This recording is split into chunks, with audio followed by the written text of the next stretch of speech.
नमस्कार, मैं हूं विनय सिंह। आपका बहुत बहुत स्वागत है। आज बात करेंगे 3 मूल मुद्दों पर। उसके साथ साथ 3 लाख सब्सक्राइबर आप सभी लोगों के लिए जो हुआ है, आप लोगों के सपोर्ट से हुआ है और इस विश्लेषण का भरोसा बढ़ा है।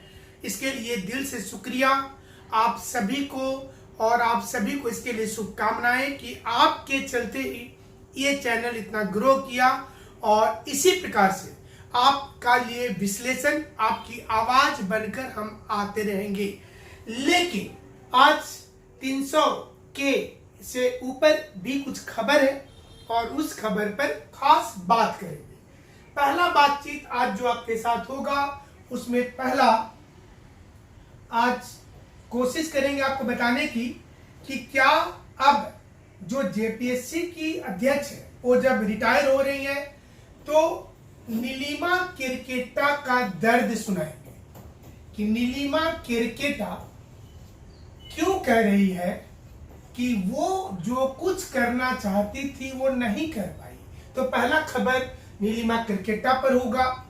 दूसरा खबर होगा कि क्या जेएसएससी सीजीएल एग्जाम होने से अच्छा है कि नहीं हो, ये हम क्यों कर रहे हैं, यस और नो।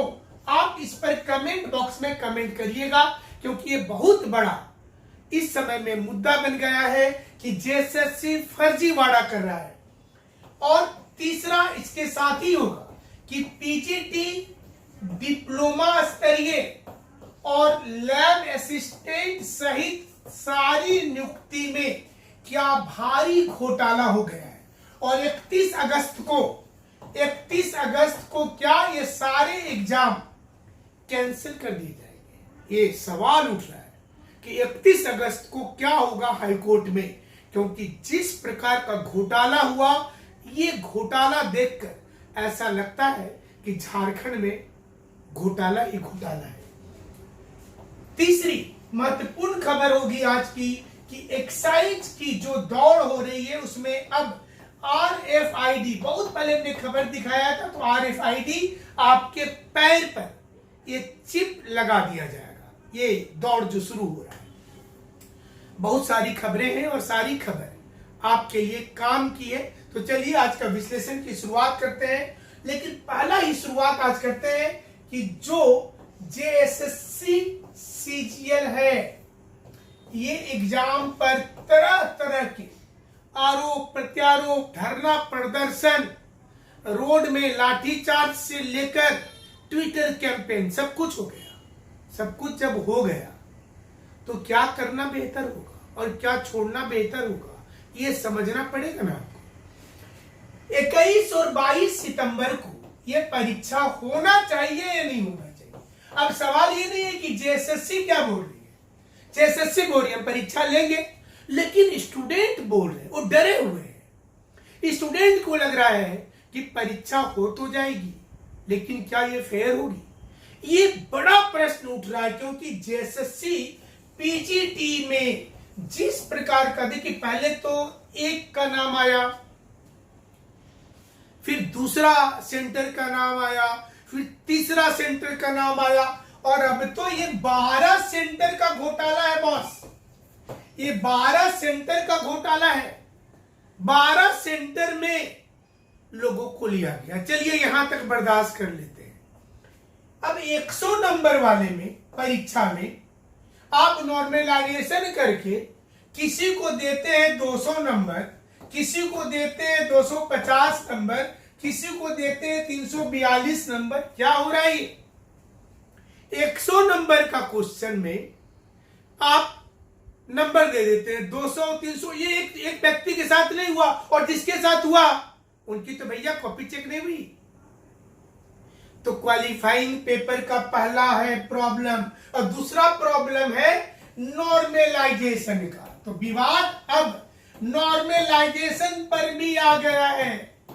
अलग अलग शिफ्ट में जब परीक्षा होता है, अलग अलग रीजनल लैंग्वेज का परीक्षा होता है, तो वहां पर नॉर्मलाइजेशन की प्रक्रिया होती है, जिसमें एवरेज माना जाता है कि टफ लेवल पर जो क्वेश्चन आया है तो ये टफ लेवल कैसे निकालेंगे? हर सिटिंग में टोटल अपीयर्ड कैंडिडेट जो होते हैं उसका टोटल एवरेज मार्क्स निकाला जाता है हर सिटिंग का, और इसमें जो सिटिंग में सबसे ज्यादा एवरेज गया और जिस सिटिंग में सबसे कम एवरेज गया, इसके बीच के डिफरेंस को ये वाला में से जो होगा वो इसके सारे नंबर पर जोड़ेंगे। यही तो खेला है। इसमें भी गड़बड़ी हो गई है, इसलिए पीजीटी डिप्लोमा लैब असिस्टेंट सहित सारे एग्जाम के वजूद पर एक बड़ा क्वेश्चन मार्क है। ये एग्जाम अब हुआ, रिजल्ट आया, ज्वाइनिंग हुआ, लेकिन 31 अगस्त को बहुत बड़ा फेरबदल होगा।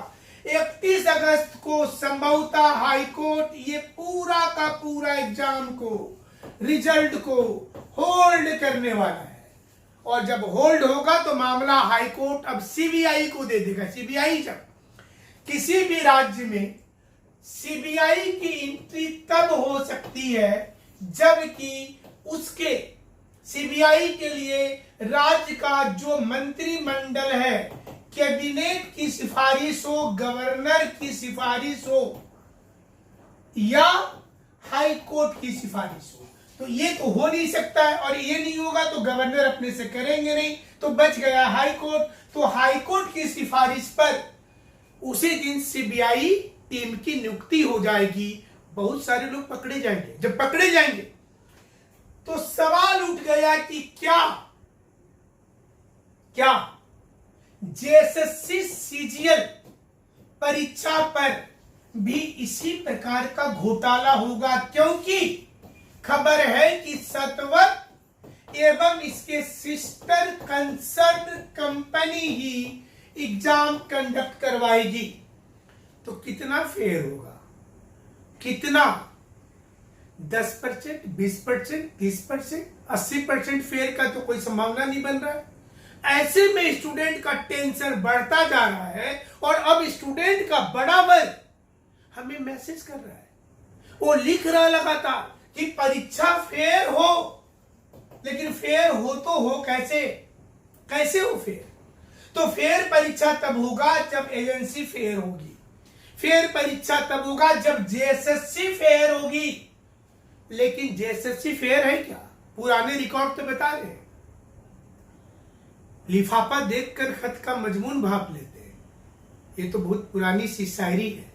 तो यहां तो लिफाफा कुछ और बता रहा है कि अंदर क्या कुछ हो सकता है। तो तमाम स्टूडेंट डरे हुए हैं। सवाल ये उठ रहा है कि 6.5 लाख 7 लाख स्टूडेंट में ज्यादा लोग डर गए कि परीक्षा अगर होगा तो ज्यादा से ज्यादा सेटिंग गेटिंग होगा। तो क्या अब एक नया आंदोलन होगा? और आंदोलन इसलिए होगा कि जेएसएससी सीजीएल अब 21-22 को अगर सही नहीं हुआ तो क्या होगा? डर स्टूडेंट का, परेशानी अभिभावकों की।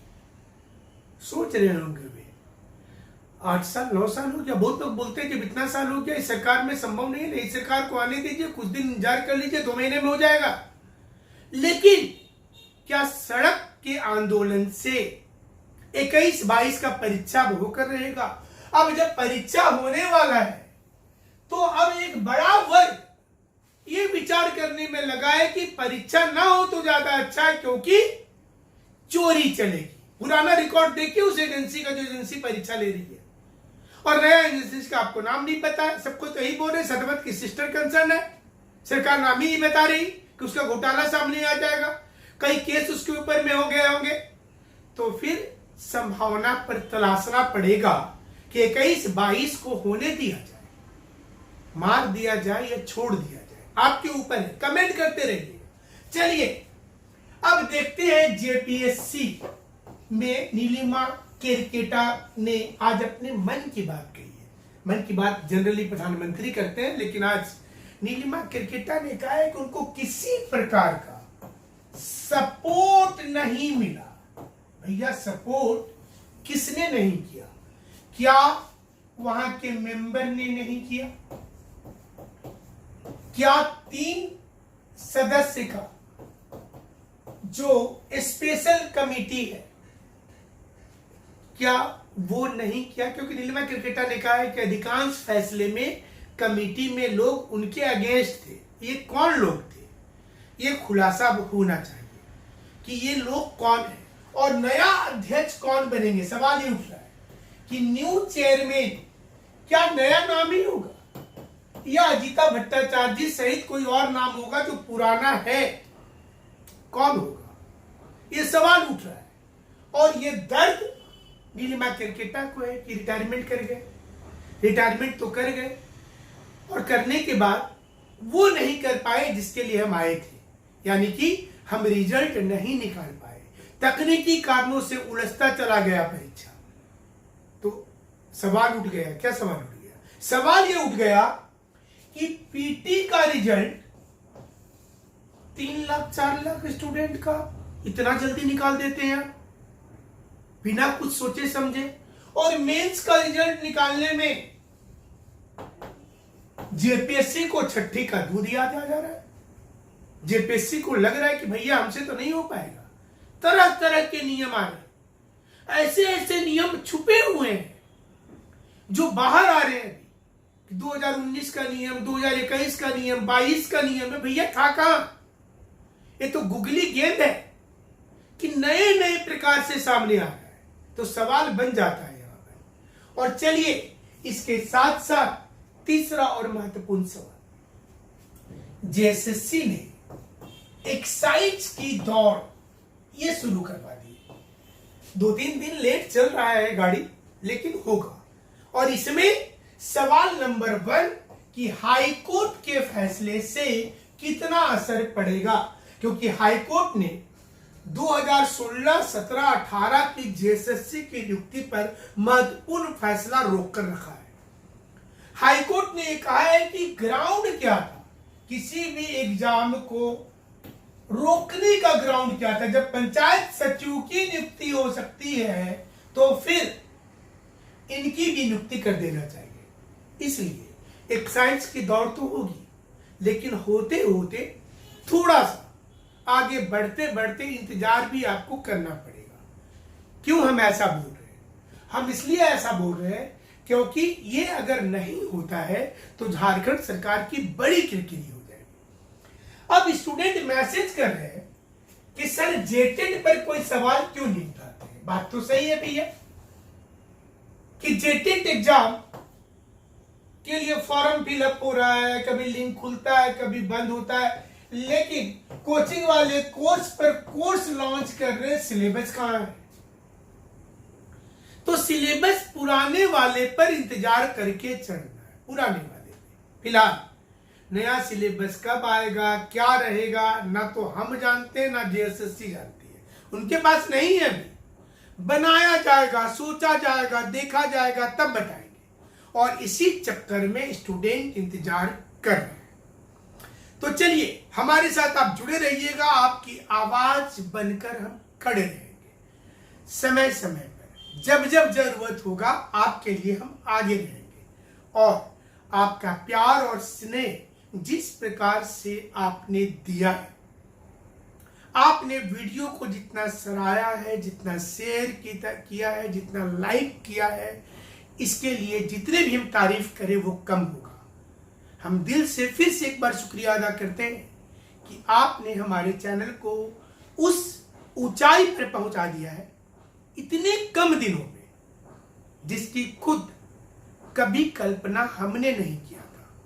बहुत बहुत शुक्रिया। और उम्मीद करते हैं हमारा और आपका प्यार इसी प्रकार से जुड़ा रहेगा। हम आपके लिए हमेशा आवाज उठाते रहेंगे। झारखंड की संस्कृति